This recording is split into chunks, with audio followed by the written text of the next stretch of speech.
I rented an apartment to be closer to my new job. After a week, neighbors started greeting me by name, which I had never told them. After 2 weeks, one of them said, "It's good that you're back. We thought you were dead."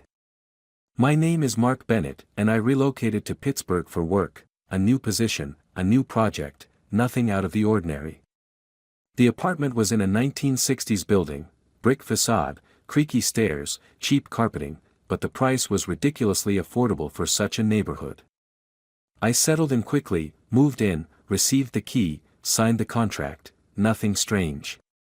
Until the first evening. It was dusk when I first ventured out to dispose of some garbage.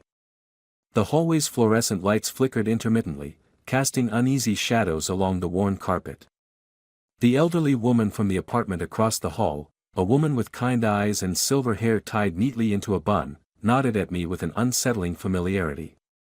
"You look better this time," she said, her voice carrying a warmth that didn't match the strangeness of her words. I hesitated before responding. "Excuse me." She appeared slightly embarrassed, fidgeting with the door handle. "I'm sorry, Mark. It's good to have you back with us." My pulse quickened. I hadn't introduced myself to anyone in the building yet.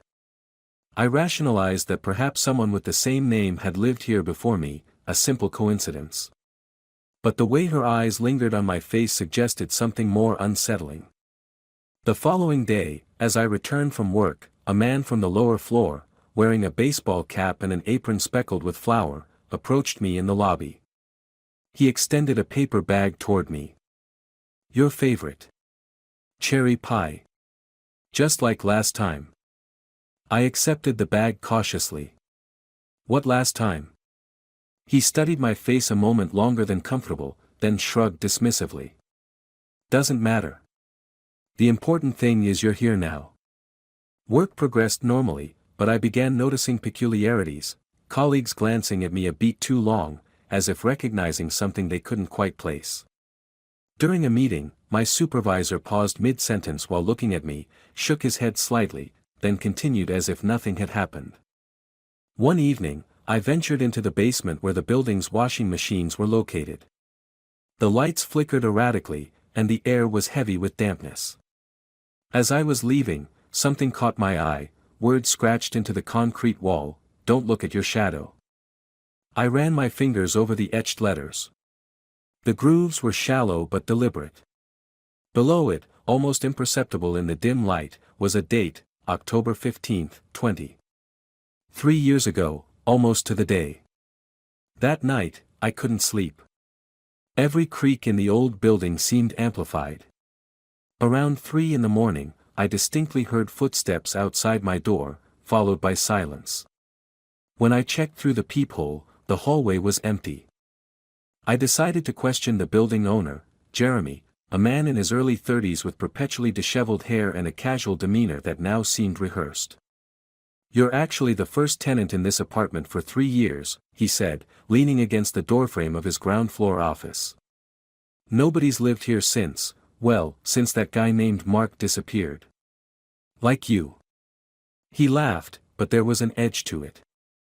Something cold settled in my stomach. I asked about the previous tenant. "Don't know much," Jeremy replied, suddenly interested in reorganizing papers on his desk. "Someone moved in around October 2020, stayed a couple weeks, then vanished. The apartment remained vacant, nobody would rent it. Why? No idea." His casual tone didn't match the intensity of his gaze. As I turned to leave, he added, "Strange coincidence though, right? Same name and all." That night, I searched for information about the address online. An archived news article appeared, "Young man named Mark Bennett reported missing. Last seen in the Shadyside area. Apartment was locked from inside. Phone and documents remained in the apartment." My hands trembled as I enlarged the accompanying photograph. It was my face. Identical in every detail, down to the small birthmark on my neck. Except the disappearance date was October 2020. I had moved here in October 2023. I drove to the police station the following morning. I showed them the photo and explained everything. The officer, a heavy-set man with tired eyes, looked at me skeptically before typing the name into their database. Missing person, there's a case under that name. But it's closed. Why? Because 3 years ago, someone reported finding him. You. Who reported it? Well, you did. He showed me a printout of the statement. It bore my signature. An address I hadn't even known existed in 2020. And a note, I've returned. Everything is under control. Don't look for me. The handwriting matched mine perfectly. I spent that night at a friend's apartment. Jason listened to my story with increasing concern, offering theories from identity theft to elaborate pranks. None felt right. Before I left in the morning, he suggested I see a psychiatrist. Just to rule things out, he said carefully. When I returned to collect my belongings the next day, the apartment had transformed. Different furniture. Different layout. My possessions were gone, replaced by items I'd never seen, yet somehow seemed vaguely familiar. On the bedside table sat a journal. I opened it to find my handwriting filling pages I had no memory of writing. The most recent entry was dated 3 days prior. They're getting closer. I don't think I can stay much longer. Heart racing, I went upstairs to the elderly neighbor's apartment and knocked. She opened the door and gasped. You're still. I just want to understand, I interrupted. She silently ushered me inside and retrieved an old photo album from a drawer. She placed it on the coffee table between us, her hands slightly trembling. Inside were photographs of me. In this apartment building's communal garden. In her kitchen. With other residents at what appeared to be a holiday gathering. The photos were dated 2019, 2020, 2021. I don't remember any of this. You never do, she said softly. You always forget. But you return. Always in October. I flipped through the album with increasing disbelief. There I was, celebrating what looked like Thanksgiving 2019 with these strangers who somehow knew me. Another photo showed me helping the man with the baseball cap repair something in his apartment. I was wearing clothes I didn't recognize, but that matched my taste perfectly. Who am I to you? I asked, my voice barely above a whisper. You were, our friend, she said. You moved in 5 years ago. Then one day in 2020, you started acting strange. Talking about shadows and reflections. You said someone was following you. Then you disappeared. 3 months later, you returned with no memory of having lived here. You stayed for 2 weeks before vanishing again. She placed her weathered hand over mine. This is the 3rd time you've moved in since then. I left in a daze. In the elevator, there was a mirror. For the first time in days, I really looked at my reflection. And realized I didn't recognize myself. Not my face exactly. Not my gaze. Not my posture. Everything seemed like mine, but slightly off. Behind my reflection, a silhouette flickered briefly.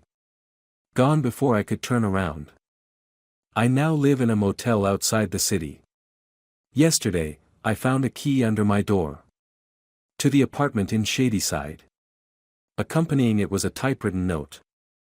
You're home. Now you just need to remember who you were before you became who you are. This morning, I found my car parked in a different spot than where I'd left it. The odometer showed an additional 47 miles I couldn't account for. In the glove compartment was a Polaroid of me standing in front of a house I've never seen, looking directly at the camera with an expression I don't recognize on my own face. I've started noticing other inconsistencies. A scar on my hand that wasn't there before. Phone numbers in my contacts that I don't recall adding. And most disturbing, memories that don't quite fit, like puzzle pieces from another set. I remember a childhood trip to Mount Rushmore, but my parents insist we never visited. I recall a college girlfriend named Elise, but no one from those days remembers her. Small discrepancies that now seem monumental. I've begun keeping a journal, documenting everything. Each morning, I check to ensure what I wrote the previous day is still there, unchanged. Sometimes it isn't.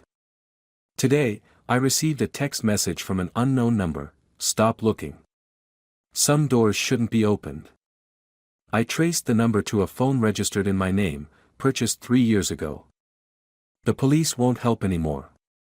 I visited again, and the officer who had shown me the file acted like we'd never met.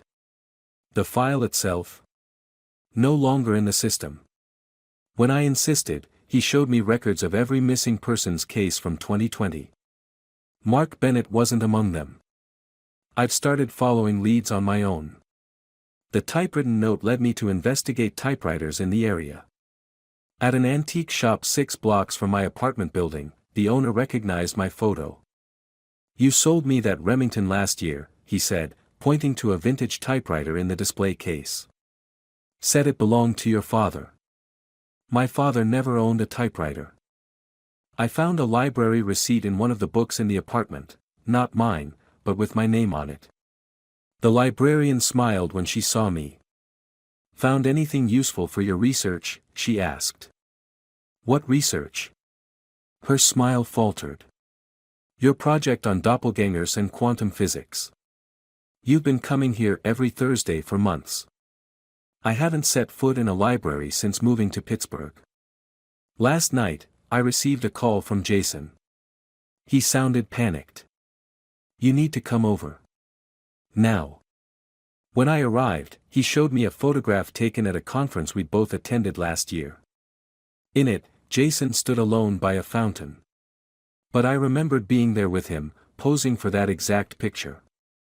"You don't exist in this photo, Mark," he said, voice trembling. "And I'm not the only one who's noticed changes. People at work are talking. They say you've changed, but can't pinpoint how." As I left Jason's apartment, a woman approached me in the parking lot. Mid-30s, dark hair, intense eyes. She handed me a business card with only a phone number. "When you're ready to learn the truth, call me," she said. "But be certain you want to know. Some questions have answers that change everything." Before I could respond, she walked away, disappearing around a corner. I returned to the motel and found my room door ajar. Inside, nothing seemed disturbed, but something felt different. The air itself seemed charged with anticipation. On the bathroom mirror, written in condensation that shouldn't have been there, "Remember who you were." What if you didn't move into a new apartment, but simply returned to a place where you're no longer supposed to exist?